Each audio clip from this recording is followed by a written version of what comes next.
অসম চৰকাৰে অসম ৰাজ্যিক পৰিবহণ বিভাগটো কেতিয়া আৰম্ভ কৰে? ইয়াৰ শুদ্ধ উত্তৰ হ'ব অপশ্যন এ 1948 চনত। অসম চৰকাৰে অসম ৰাজ্যিক পৰিবহণ বিভাগটো 1948 চনত আৰম্ভ কৰা হৈছিল। শংকৰদেৱৰ কোনখন গ্ৰন্থক অসমীয়া সাহিত্যৰ মৌচাক বুলি আখ্যা দিয়া হয়? ইয়াৰ কাৰেক্ট এনচাৰ হ'ব অপশ্যন এ কীৰ্তনঘোষা। শংকৰদেৱৰ কীৰ্তনঘোষা গ্ৰন্থখনক অসমীয়া সাহিত্যৰ মৌচাক বুলি আখ্যা দিয়া হয়। ৰবীন্দ্ৰনাথ ঠাকুৰে নোবেল বঁটা লাভ কৰা কিতাপখনৰ নাম কি? ইয়াৰ কাৰেক্ট এনচাৰ হ'ব অপশ্যন এ গীতাঞ্জলি।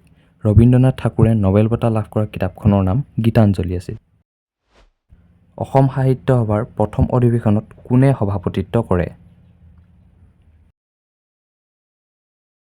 ইয়াৰ কাৰেক্ট এনচাৰ হ'ব অপশ্যন চি পদ্মনাথ গোহাঁই বৰুৱা। অসম সাহিত্য সভাৰ প্ৰথম অধিৱেশনত পদ্মনাথ গোহাঁই বৰুৱাই সভাপতিত্ব কৰিছিল। কোচসকল কোন গোষ্ঠীৰ অন্তৰ্গত?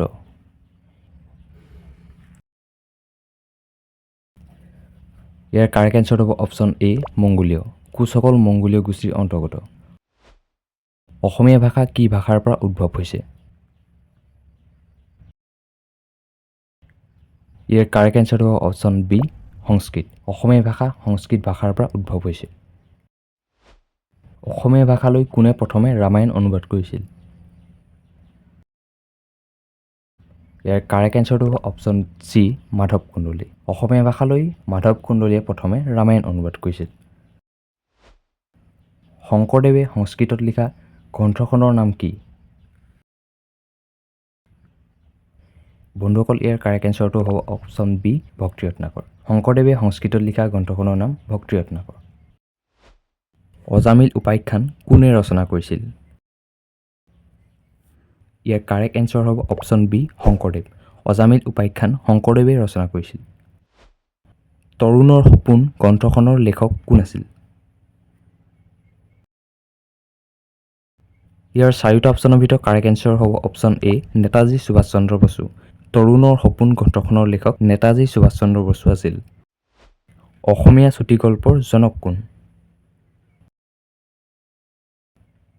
ইয়াৰ কাৰেক্ট এনচাৰ হ'ব অপশ্যন চি লক্ষ্মীনাথ বেজবৰুৱা। অসমীয়া চুটিগল্পৰ জনক লক্ষ্মীনাথ বেজবৰুৱা। আশা কৰোঁ তোমালোক ভালে আছা গ্ৰন্থখন কোনে ৰচনা কৰিছিল? বন্ধুসকল ইয়াৰ কাৰেক্ট এনচাৰ হ'ব অপশ্যন বি ভৱেন্দ্ৰনাথ শইকীয়া। আশা কৰোঁ তোমালোক ভালে আছা গ্ৰন্থখনৰ লেখক ভৱেন্দ্ৰনাথ শইকীয়া আছিল। অলকানন্দা কবিতা পুথিখনৰ ৰচক কোন? ইয়াৰ কাৰেক্ট এনচাৰ হ'ব অপশ্যন চি নলিনীবালা দেৱী। অলকানন্দা কবিতা পুথিখনৰ ৰচক নলিনীবালা দেৱী আছিল। বনফুলৰ কবি ৰূপে কোন খ্যাত? ইয়াৰ কাৰেক্ট এনচাৰ হ'ব অপশ্যন বি যতীন্দ্ৰনাথ দুৱৰা। বনফুলৰ কবি ৰূপে যতীন্দ্ৰনাথ দুৱৰাক জনা যায়। জ্ঞানমালিনী কবি বুলি কাক জনা যায়? ইয়াৰ কাৰেক্ট এনচাৰ হ'ব অপশ্যন এ মফিজুদ্দিন আহমেদ হাজৰিকা। জ্ঞানমালিনী কবি বুলি মফিজুদ্দিন আহমেদ হাজৰিকাক জনা যায়। জ্ঞানপীঠ বঁটা লাভ কৰা প্ৰথম অসমীয়া সাহিত্যিকজনৰ নাম কি আছিল? ইয়াৰ চাৰিটা অপশ্যনৰ ভিতৰত কাৰেক্ট এনচাৰ হ'ব option A doctor Birendra Kumar Bhattacharya. Jnanpith বঁটা লাভ কৰা প্ৰথম অসমীয়া সাহিত্যিকজনৰ নাম ডক্টৰ বীৰেন্দ্ৰ কুমাৰ ভট্টাচাৰ্য। বায়ুমণ্ডলৰ কেইটা স্তৰ আছে? ইয়াৰ শুদ্ধ উত্তৰটো হ'ব অপশ্যন এ 5টা। বায়ুমণ্ডলত 5টা স্তৰ আছে।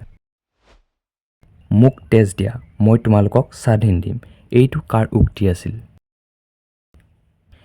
ইয়াৰ শুদ্ধ উত্তৰ হ'ব অপশ্যন বি নেতাজী সুভাষ চন্দ্ৰ বসু। মোক তেজ দিয়া মই তোমালোকক স্বাধীন দিম এইটো নেতাজী সুভাষ চন্দ্ৰ বসুৰ উক্তি আছিল। প্ৰথম অসমীয়া ৰোমান্টিক কবিতাৰ ৰচক কোন? ইয়াৰ শুদ্ধ উত্তৰ হ'ব অপশ্যন বি চন্দ্ৰকুমাৰ আগৰৱালা। প্ৰথম অসমীয়া ৰোমান্টিক কবিতাৰ ৰচক চন্দ্ৰকুমাৰ আগৰৱালা আছিল। ভিডিঅ'টো আগলৈ বঢ়াৰ আগতে যিসকল মোৰ চেনেলটোত নতুন তোমালোকে মোৰ চেনেলটো ছাবস্ক্ৰাইব কৰি থবা যাতে এনেধৰণৰ ভিডিঅ'সমূহ পাই থাকিব পাৰা আৰু ভিডিঅ'টো এটা লাইক কৰিবলৈ নাপাহৰিবা। বাবৰৰ আত্মজীৱনীখনৰ নাম কি? ইয়াৰ শুদ্ধ উত্তৰ হ'ব অপশ্যন ডি তুজুক ই বাবৰি। বাবৰৰ আত্মজীৱনীখনৰ নাম তুজুক-ই-বাবৰি আছিল।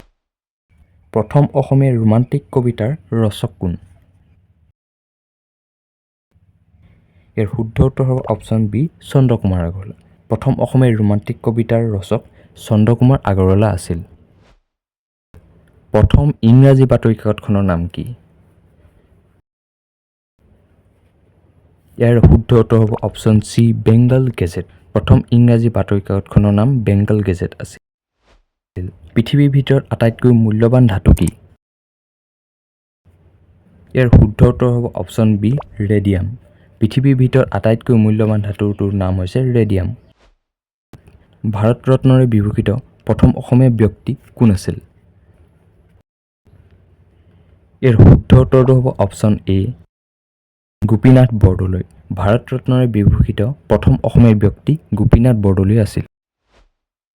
শৰাইঘাটৰ যুদ্ধ কেতিয়া হৈছিল?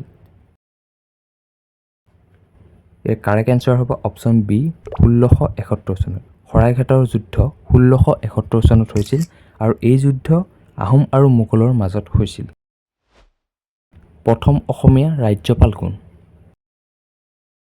শুদ্ধ উত্তৰ হ'ব অপশ্যন এ বিষ্ণুৰাম মেধি। প্ৰথম অসমীয়া ৰাজ্যপাল বিষ্ণুৰাম মেধি আছিল। সৰ্বপ্ৰথম কি প্ৰাণীয়ে মহাকাশলৈ গৈছিল? ইয়াৰ শুদ্ধ উত্তৰ হ'ব অপশ্যন এ কুকুৰ। সৰ্বপ্ৰথম কুকুৰে মহাকাশলৈ গৈছিল। শ্ৰী শ্ৰী শংকৰদেৱৰ প্ৰিয় শিষ্যগৰাকীৰ নাম কি? ইয়াৰ শুদ্ধ উত্তৰ হ'ব অপশ্যন এ মাধৱদেৱ। শ্ৰী শ্ৰী শংকৰদেৱৰ প্ৰিয় শিষ্যগৰাকীৰ নাম মাধৱদেৱ আছিল। আজিলৈ ইমানেই আছিল। যদি ভিডিঅ'টো চাই ভাল লাগিলে এটা লাইক কৰি দিবা আৰু চেনেলটো ছাবস্ক্ৰাইব কৰি দিবা যিসকলে নতুন, যাতে এনেধৰণৰ ভিডিঅ'সমূহ পাই থাকিব পৰা। আকৌ এটা নতুন ভিডিঅ'ৰ সৈতে তোমালোকক সকলোকে লগ পাম পুনৰবাৰ। ধন্যবাদ থাকিল।